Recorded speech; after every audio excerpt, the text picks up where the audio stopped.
నమస్తే. నేను మీ కుప్ప పద్మిని. ఇన్నాళ్ళు మీ సపోర్ట్‌ని నాకందిస్తూ, మీ ప్రేమని నాకందిస్తున్న ప్రతి ఒక్కరికి కృతజ్ఞతలు. ఇప్పుడు చూడబోతున్న ఈ వీడియో కూడా ఖచ్చితంగా మీకు ఉపయోగపడుతుంది. లైక్, షేర్ అండ్ సబ్స్క్రైబ్ చేసి మీ ఇష్టాన్ని, అలాగే మీ సపోర్ట్‌ని నాకందించండి. అలాగే ఈ వీడియో పట్ల మీ అభిప్రాయాన్ని కామెంట్ సెక్షన్‌లో కామెంట్ చేసి నాకు తెలియజేయండి. నమస్తే. నమస్తే. Welcome to our channel. నేను పద్మిని. ప్రస్తుతం మనతో పాటు ప్రముఖ ఆధ్యాత్మికవేత్త, ప్రముఖ న్యూమరాలజిస్ట్ లక్ష్మీ నరసింహస్వామి ఉపాసకురాలు శ్రీమతి స్రవంతి గారు మనతో పాటు ఉన్నారు. మాట్లాడదాం. నమస్తే అక్క. నమస్తే పద్మిని. అక్క, రేపు బుధవారం ఏకాదశి, అమలక ఏకాదశిగా ఈ ఏకాదశిని పిలుస్తారు అని చదవటం జరిగిందక్క. ఏకాదశి కూడా విశేషంగా చెప్తూ ఉన్నాం. ప్లస్ రేపు మరో విశేషం ఉంది. సంవత్సరంలో 2 పర్యాయాలు వచ్చేటటువంటి ఈక్వినాక్స్ కూడా రాబోతోంది. ఈసారి వచ్చే ఈ సెకండ్ ఈక్వినాక్స్ వర్నల్ ఈక్వినాక్స్ స్ప్రింగ్ లో ఒకసారి, ఆటమ్ లో ఒకసారి వస్తుంది కాబట్టి బ్యూటిఫుల్. లాస్ట్ టైం కూడా చెప్పాం, మరి గుర్తుంది? అవును. మరి ఈ రేపే వస్తోంది ఈక్వినాక్స్ ఏకాదశి. సో చెప్పండి అక్క, రేపు ఏం చేయొచ్చు? తప్పకుండా చెప్తాను పద్మిని. అలాగనే ఈ ఏకాదశి చాలా ఇంపార్టెంట్. ఎందుకంటే మనకి నరసింహ ద్వాదశి కూడా అంటారనమాట. ద్వాదశిని నరసింహ ద్వాదశి అంటారు. ఏకాదశి తర్వాత వచ్చే ద్వాదశి ఉంటుంది కదా, నరసింహ ద్వాదశి అనమాట. చాలా పుణ్యప్రదమైన ఏకాదశిగా మనం చెప్పుకోవచ్చు. అందులో ఫాల్గుణ మాసము అని అనుకున్నప్పుడు గనక నరసింహ ద్వాదశి వస్తుంది కాబట్టి తప్పకుండా ఈ ఏకాదశి నాడు తప్పకుండా పూజ చేసుకోవాలి. ద్వాదశి అయితే గురువారం వస్తుంది. గురువారం వస్తుంది కాబట్టి దాని గురించి మళ్ళీ మాట్లాడదాం అక్క వివరంగా. తప్పకుండా నరసింహస్వామి గురించి కదా వివరంగా మనం మీరు చెప్పాలి. అలాగే తప్పకుండా చెప్తాను. అయితే ఈ ఏకాదశి నాడు మనం ఏం చెయ్యాలి అని అంటే గనక, మనకి అమలకి ఏకాదశి అని ఎందుకంటారు అని అంటే, ఉసిరిక చెట్టు లో స్వామి శ్రీమన్నారాయణుడు అలాగే లక్ష్మీదేవి సమేతంగా ఉంటారు, ఇద్దరు కలిసి ఉంటారు కాబట్టి ఉసిరిక చెట్టు చాలా పుణ్యప్రదమైనది అని చెప్పి మనందరికీ తెలిసిందే. అయితే మీ ఇంట్లో ఇప్పుడు చాలా మంది ఇళ్లలో ఉసిరిక చెట్టు కూడా ఒక చక్కగా కుండీలో వేసుకొని పెంచుకుంటున్నారు. అక్కడ తప్పకుండా దీపం పెట్టండి. అంటే మరి వృక్షానికి దగ్గరగా కాకుండా కొంచెం దూరంగా, వేడి తగలకుండా దీపం తప్పకుండా పెట్టుకోండి. మీకు ఎవరికైనా ఇంకా అలాంటి అవకాశం లేదు అన్నప్పుడు ఉసిరికాయలు కూడా ఇప్పుడు ఎక్కడైనా ఏ టైంలోనే దొరుకుతున్నాయి, బయట కూడా దొరుకుతూనే ఉన్నాయి. ఉసిరికాయ తెచ్చుకొని దాని మీద దీపం పెట్టినా కూడా చాలా మంచిదే. అయితే చాలా సందర్భాల్లో అందరూ ఏమనుకుంటారంటే, ఏకాదశి నాడు ఉసిరికాయకి ఇట్లా పెచ్చు తీయకూడదు, పొరపాటు అని అనుకుంటే గనక, మామూలుగా ఉసిరికని దండం పెట్టుకున్నా కూడా మనకి పాపాలన్నీ కూడా తొలగిపోతాయి. ఉసిరికాయని తలుచుకుని మనం దండం పెట్టుకుంటే చాలు.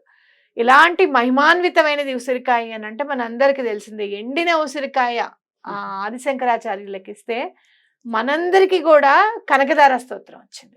నేను ఎప్పుడు చెప్తూ ఉంటాను, రెమెడీస్ ముందే పుడతాయండి అని చెప్తూ ఉంటాను. ఎందుకు అని అంటే, ఆర్థిక ఇబ్బందులు అనగానే ఫస్ట్ ఎవరికైనా అయ్యో ఎవరి దగ్గరికి వెళ్ళినా కూడా కనకదార స్తోత్రం చదవండి అనేది మనకు చక్కటి సలహా వస్తుంది అనమాట. అంటే ఏంటంటే, ఎప్పుడో పుట్టేసింది రెమెడీ అది. ఇప్పుడు ఆయన ఆలోచించున్నారు, అయ్యో ఇంతమందికి ఆర్థిక ఇబ్బందులు ఉంటాయి అని చెప్పి. లేకపోతే ఆ ఎండిపోయిన ఉసిరికాయ ఇవ్వాలని ఆవిడకి ఎలా స్ఫురణకు వస్తుంది అనమాట. అంతేనా కదా? కాబట్టి అలా దండం పెట్టుకోండి. విష్ణు సహస్రనామం చదవడం అనేది చాలా ఇంపార్టెంట్ ఇప్పుడు ఈ రోజున. అయితే ఈ రోజే మనకి ఈక్వినాక్స్ వస్తుంది. ఈక్వినాక్స్ అంటే ఏంటి అని అంటే, పగలు ఎంత సమయం ఉంటుందో రాత్రి కూడా అంతే సమయం ఉంటుంది అనమాట. సర్వసాధారణంగా ఇలా మనకి జరగదు, కొంత వ్యత్యాసం ఉంటుంది. అంటే మీరు వింటర్ లో చూడండి, పగలు తక్కువ అమ్మ అంటారు మన వాళ్ళు, పగలు తక్కువ అమ్మ అంటారు, తొందరగా సూర్యాస్తమయం అయిపోతుంది. అలా ఇక్కడ ఏంటంటే మనకి పొద్దున్న పగలు ఎంత ఉంటుందో రాత్రి కూడా అంతే ఉంటుంది కాబట్టి సమానంగా దాన్ని ఈక్వల్ గా ఉంటుంది. దాన్నే మనం ఈక్వినాక్స్ అని అంటాం అనమాట. ఈక్వినాక్స్ రోజు ఏం చెయ్యాలి అని అంటే కనుక, మనలో ఉన్న నెగటివ్ ఎనర్జీ అంతా కూడా తీసేయగల రోజు అనమాట. అసలు నెగటివిటీ అనేది ఉండదు ఎక్కడ కూడా. చాలా మహిమాన్వితమైన రోజుగా కూడా మనం భావించాలన్నమాట. ఎలా అయితే మనకి నెలలో 2 ఏకాదశులే వస్తాయి, అలాగే ఒక్క పౌర్ణమి వస్తుందో, ఒక అమావాస్య వస్తుందో, ప్రకృతిలో ఈక్వినాక్స్ 2 సార్లు వస్తుంది అనమాట. కాబట్టి ఈసారి చాలా మనము అందులో ఉత్తరాయణంలో వచ్చే ఈక్వినాక్స్ కాబట్టి నెగటివిటీని పారద్రోలడానికి చాలా ఇంపార్టెంట్ రోజుగా మనం తీసుకోవాలి. ఈ రోజు మీరు ఏం చేస్తారు అంటే విష్ణు సహస్రనామం చదవాలి, పారణ చేయాలి, నెక్స్ట్ ద్వాదశి, ఇవన్నీ మనకు తెలిసిందే.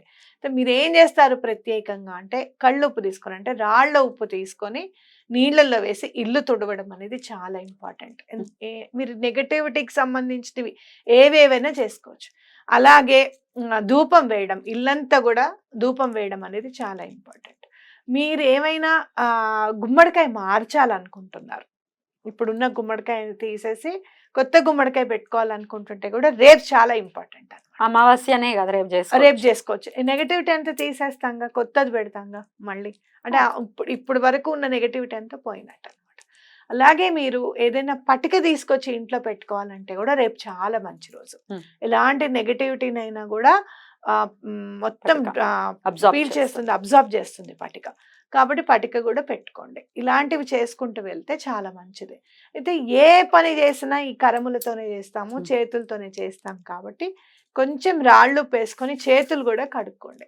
మొన్న ఎలాగైతే మనము కాఫీ పౌడర్, పంచదార వేసుకొని చేతులు కడుక్కోమన్నామో కొంచెం రాళ్ళు వేసుకొని తప్పకుండా కడుక్కోండి. ఎందుకంటే లక్ష్మి, అవునా కదా, తప్పకుండా ఎటువంటి పరిస్థితుల్లోనూ ఎలాంటి ఆర్థిక ఇబ్బందులు ఉన్నా కూడా తొలగిపోవడానికి అవకాశం ఉంటుంది అనమాట రేపటి రోజు. రాళ్ళుప్పు నీళ్ళలో వేసుకుని స్నానం కూడా చేయమంటూ ఉంటారు, to get rid of negativity. ఎంత హాయిగా ఉంటుంది తెలుసా పద్మిని, రాళ్ళు వేసుకొని స్నానం చేసిన తర్వాత ఏదో బరువంతా పోయింది మన మీద అని అనిపిస్తుంది అనమాట. దిష్టి తగిలింది అన్న ఫీలింగ్ ఉన్నప్పుడు, ఇంట్లో ఎవరు దిష్టి తీయడానికి లేరు అనుకున్నప్పుడు ఇట్లా చేయొచ్చాక చేయొచ్చు. మీరే రాళ్ళు పిల్ల తీసేసుకోండి, మీ చుట్టూరానే తిప్పేసుకొని పడేసుకున్న తర్వాత కాళ్ళు, చేతులు, కళ్ళు కడుక్కొని నీళ్లు ఇలా కూడా తల మీద వేసుకుంటే స్నానంతో సమానము అని అంటారు. అప్పుడు మళ్ళీ రాళ్ళుపు తీసుకొని వెళ్ళి చక్కగా వేడి నీళ్ళల్లో వేసేసి వేడి నీళ్ళు పెట్టుకొని స్నానం చేయండి. ఎంత రిలీఫ్ ఉంటుందంటే అంత రిలీఫ్ ఉంటుంది. తల మీద నుంచి పోసుకోవచ్చా? తల మీద నుంచి పోసుకోవచ్చు. లేదు అప్పుడు జలుబుగా ఉంది, చాలా భరించలేనిదిగా ఉంది, ఎక్కువైపోతుందేమో భయంగా ఉంది, నార్మల్ స్నానం కూడా చేయొచ్చు, తప్పలేదు. అప్పుడు కూడా రిలీఫ్ ఉంటుంది. రిలీఫ్ ఉంటుంది. రైట్, బ్యూటిఫుల్ అక్క. ఇక ఏకాదశి ఉపవాసం ఎలాగో మనం పాటిస్తూనే ఉంటాం, అదే అందరికీ తెలిసినప్పటికీ ఒక్కసారి మళ్ళీ ఏకాదశి ఉపవాసము అని అంటే అన్నం తినకుండా ఉండాలి ఆ రోజు.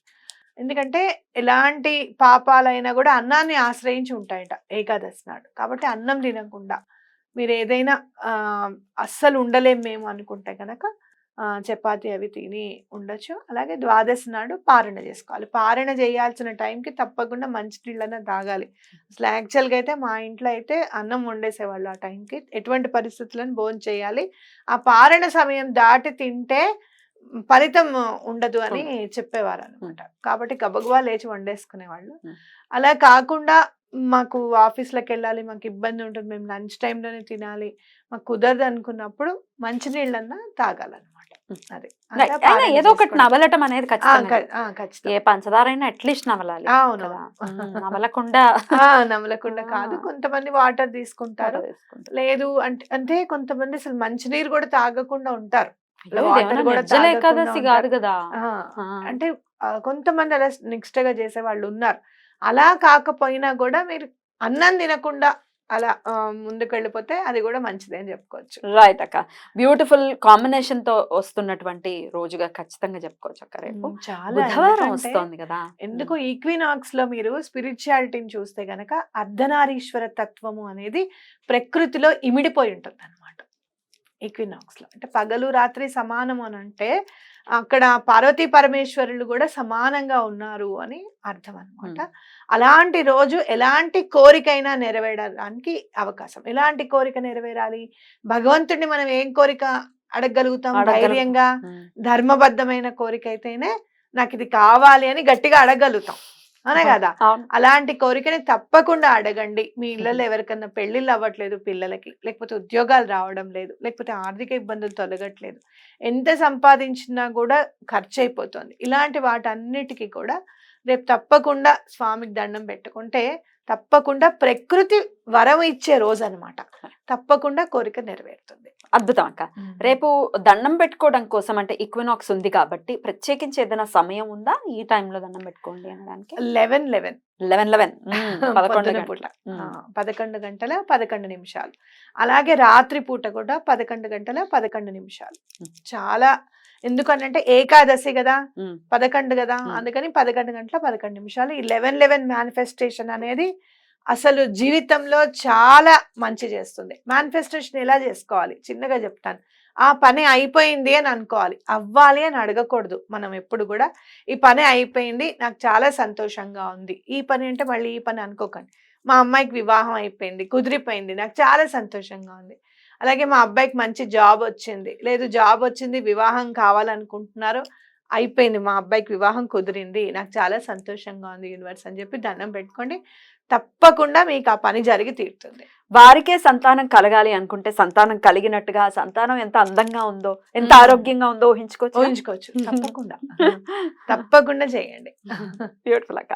చాలా అద్భుతమైనటువంటి రోజు కాబట్టి రేపు ఈ సమయంలో ఖచ్చితంగా మేనిఫెస్టేషన్ చేసుకోవచ్చు. ప్రత్యేకించి మేనిఫెస్టేషన్కి ఒకవేళ పీరియడ్స్ లో ఉన్న వాళ్ళు ఆడవాళ్ళు మేనిఫెస్టేషన్ చేసుకోవచ్చా ఇలా 11 గంటల 11 నిమిషాలకి?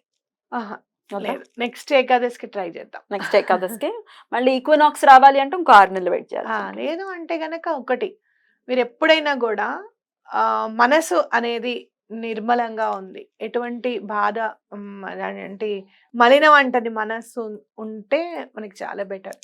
భగవంతుడికి నీ దగ్గరికైతే నేను వచ్చి దండం పెట్టలేను నాయన, కానీ ఇది ఇలా ఉంది, ఈ బాధ ఇలా ఉంది, ఈరోజు పవిత్రమైన రోజుగా చెప్తున్నారు ఈక్వినాక్స్ అని చెప్పి చెప్తున్నారు కదా, అలాంటి రోజు నాడు నీకు దండం పెట్టలేని పరిస్థితుల్లో నేనున్నాను, కానీ విషయం ఏంటి అనేది నీకు మొత్తం తెలుసు, ఈ పనులన్నీ అయిపోయాయి, మళ్ళీ ఈక్వినాక్స్కి నేను దండం పెట్టుకుంటున్నానని ఊహించుకోండి. మేనిఫెస్టేషన్ చేసుకోవచ్చు, తప్పేమీ లేదు. ఎందుకు అనంటే యూనివర్స్ అని చెప్పి వాళ్ళ చేత దండం పెట్టించడం కూడా చాలా మంచిదని చెప్పుకోవచ్చు. బ్యూటిఫుల్ అక్క, చాలా అద్భుతంగా మాకు తెలియజేశారు. Thank you so very much అక్క. నమస్తే. నమస్తే.